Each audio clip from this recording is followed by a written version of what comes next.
H.T. Lyons has been in business since 1973. We are a full-service mechanical firm, and we do design build work, industrial service work, and we also have a fairly sizable building services team. This is the larger of the sheet metal shops that we have here in Allentown, and it has really served us well over the 20 years that we've been here.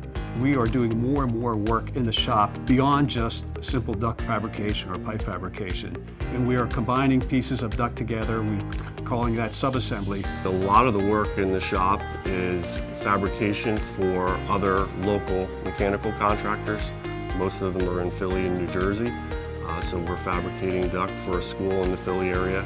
We're also building some custom air handling units for the IVF industry. There's a high level of filtration, UV lights and other things that go into making that air as clean as possible to support what goes on in an IVF lab. We built those from scratch and ship them all over the world for our customers. We are working with a repeat client, both on the construction management side and on the owner side. So it's a team that has worked together on several projects before. The Archer Music Hall is going to be opening up in downtown Allentown, right down from the Phantoms Hockey Arena. Lyons got the job as a design build job. Other than a sound consultant, our in-house engineering department designed the HVAC system for the entire job. Our engineering team gets all the criteria from the owner: how many people, what space temperatures do they want, when is it going to be occupied, and of course we know the loads in the area. So we specify the equipment, we size all the ductwork, then we transfer that from the engineering stage to the planning stage. Our CAD team, our sketchers, will then draw the ductwork, coordinate that with the other trades, including fire sprinkler and electrical contractors. We'll get that signed off, and then we send that out to the shop floor. We use Stratus and we use other Autodesk products like Revit and Navisworks to do all that coordination and transferring all that information that's in the BIM model to the shop. The majority of the ductwork was round ductwork with a spiroacoustic liner, and everything else was rectangular duct with a liner that came off of our coil line machine. That was a large project, somewhere around 50,000 pounds, I believe. We made a lot of plenums for that because the way that the venue was laid out, we had to work around a lot of the other construction trades to make sure that everything fell in place.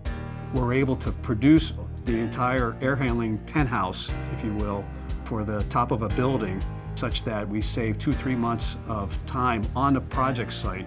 And we can erect the modules that we build in our shop. We can erect those in less than a week's time. At the end of the project, we'll end up with a building services contract to do the maintenance work. Ever since COVID, it had really changed the way people feel about their buildings, where people were trying to save energy with fresh air. Now fresh air has become a big point that they push to make sure that they're getting the proper air changes. Our group would be going in and actually measuring fresh air coming into the air handlers and then calculating how many air changes are in buildings. Let it be an office, operating room, it could be classrooms, whatever, but just making sure that they have the proper air change rates for those areas. EMS had contacted us, and they had an existing trailer that they had extending some temporary emergency for the trailer for an HVAC unit, and they needed some quick connect couplings on it and stuff like that. We're building actually an enclosure on the front of it rather than extending some existing enclosures they had. They would be able to store more on the trailer and then be able to toollessly put together the flex connections to get it hooked up to the building. Their example was it could be like an elderly facility that could go down, that maybe something happened that they need to provide air conditioning for until they were able to get a temporary unit sent to them and hook up. I sit on the local SMACNA board. I'm also a member of the JTC for the local area. And I enjoy meeting and seeing, working with the teams that actually train the apprentices coming into the industry. I interact with SMACNA quite a bit. I'm probably the one that knows most of the manuals, especially the standard HVAC systems.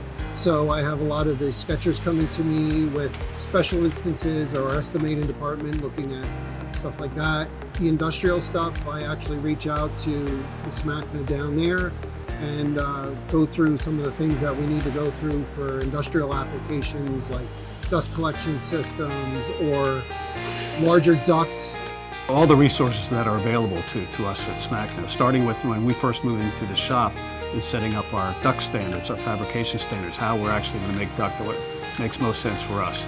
So took a deep dive into the duct standards and figured out where we're going to use 24 gauge, 22 gauge, all the intermediate reinforcing. Do we use tie rods or external angle? So we use the standards for that. And then we also get into a lot of process ventilation for our industrial clients, which might be very high pressure, negative pressure situations. And then we always have a resource to contact down at the SMACNA office. We've had Eli Howard in here in our office to explain a few things on the technical side, and all the papers and guides and technical standards that are available to us, even manuals on how to run your business. That's been very helpful to us over the years. Customers see us as a one-stop shop providing a turnkey solution where we can do the design in-house, we can do all the fabrication in here, and then we can do the installation as well.